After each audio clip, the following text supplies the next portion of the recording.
आज की संस्कृत कक्षा में आप सबका स्वागत है। और आज हम पढ़ने वाले हैं संस्कृत में अनुवाद कैसे बनाए जाते हैं।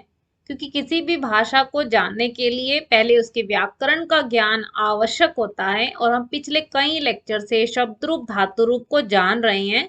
अब उनका प्रयोग किस प्रकार करना है ये हम जानेंगे। हरी अप स्टूडेंट्स, जल्दी से अपनी नोटबुक और अपने पेन साथ रख लें, क्योंकि आज हम सबसे इम्पोर्टेंट पार्ट अनुवाद ट्रांसलेट करना कैसे किया जाता है, इसके क्या नियम हैं, ये आज हम सीखने वाले हैं। इसलिए अच्छे से ट्रांसलेट करना आप सब सीखें, और जहां भी आपके कहीं डाउट्स होंगे साथ साथ पूछते रहिए, और जहां से नहीं समझ आएगा वह भी कमेंट बॉक्स में हाँ या ना करके जवाब देते रहिए। तो चलिए आगे बढ़ते हैं। संस्कृत में अनुवाद यानी ट्रांसलेट एक हिंदी का वाक्य है, उसे संस्कृत में कैसे ट्रांसलेट करें तो जानते हैं। किसी भाषा के वाक्य को जब दूसरी भाषा में बदला जाता है उसे अनुवाद कहते हैं, यानी ट्रांसलेट करना कहा जाता है। और प्रत्येक भाषा के अपने नियम हैं, और व्याकरण को सीखने के लिए हमें क्या करना होगा, उस भाषा के नियमों को भी जानना होगा। अनुवाद के अंग कितने हैं? 3 लिंग है, 3 वचन है, 3 पुरुष हैं, कारक, धातु रूप और लकार हैं। तो बड़े ध्यान से आपने इसको सुनना है। और तो नेक्स्ट अब हम पढ़ेंगे पुरुष को, पर्सन। जैसे आप इंग्लिश में कहते हो, किसी भी वाक्य को पढ़ने के बाद कर्ता डिसाइड करना पड़ता है, क्या वो प्रथम पुरुष है, क्या वो मध्यम पुरुष है, क्या वो उत्तम पुरुष है। अब देखते हैं कैसे याद करेंगे। पुरुष माने पर्सन, और 3 चीजें होती हैं जिसके विषय में बात की जाए, जो बात सुन रहा हो और जो बात कर रहा हो। ठीक है, ये 3 चीजें हैं जिसके विषय में बात हो रही है। वो कोई कौन होगा, यह वह प्रथम पुरुष होगा, और उसमें कौन होगा, यह वह, राम, सीता, देव, कृष्ण, वृक्ष, फल, ये सब हो सकते हैं। और जो बात सुन रहा है वो दूसरा पर्सन होगा, यानी जिसे मध्यम पुरुष कहते हैं। दूसरा पर्सन क्या होगा, तुम, दूसरा ही होगा ना, तो यानी त्वम, जिसे हम तुम कहते हैं। और जो बात कर रहा है, जैसे मैं बता रही हूँ, तो मैं से स्पष्ट है ये उत्तम है, और मैं के लिए हम अहम का प्रयोग करते हैं। इन 3 पुरुषों को जानने की टेक्निक देखते हैं, अब कैसे समझें इसको। समझना भी इसी तरीके से है कि हमें याद रहे। तो देखिए, फर्स्ट पर्सन, सेकंड पर्सन और थर्ड पर्सन करते हो, इसी को आप क्या कह देते हो, पुरुष। पर्सन के लिए पुरुष, फर्स्ट के लिए प्रथम पुरुष, सेकंड के लिए मध्यम पुरुष, और थर्ड के लिए उत्तम पुरुष कहा जाता है। अब इंग्लिश में फर्स्ट पर्सन क्या होता है आपको पता होगा, आई, मी, माई, वही, अस, अवर। अब यहाँ से आपको क्लियर हो जाना चाहिए कि आई का अर्थ क्या है, मैं।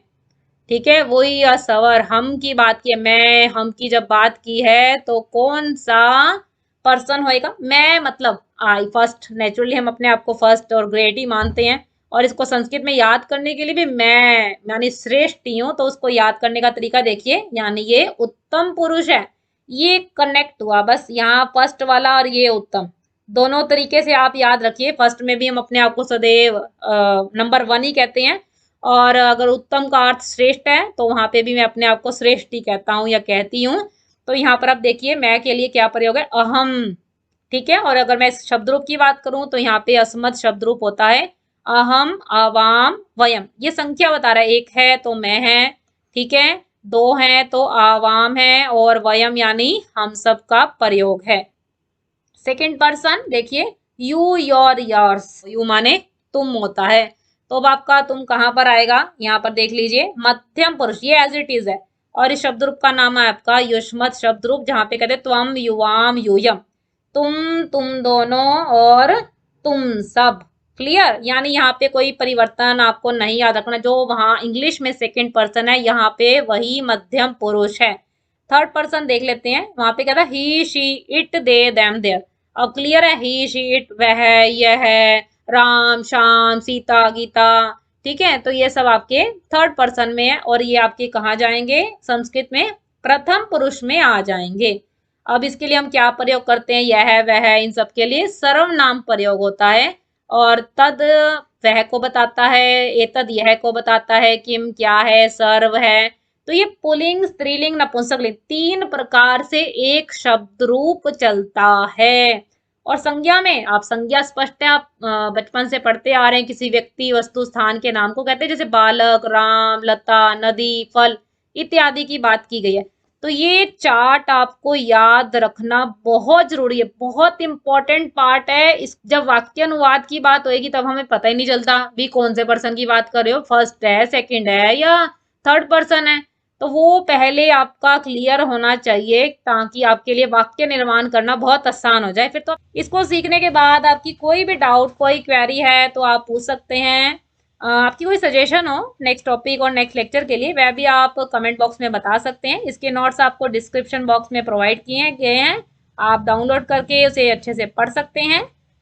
और आपको लेक्चर अच्छा लगा तो लाइक कीजिए, ज़्यादा से ज़्यादा फ्रेंड्स के साथ शेयर कीजिए। और संस्कृत की अपडेट्स के साथ जुड़ा रहना चाहते हैं तो इसे सब्सक्राइब भी कीजिए ताकि आने वाली अपडेट सबसे पहले आपको मिले।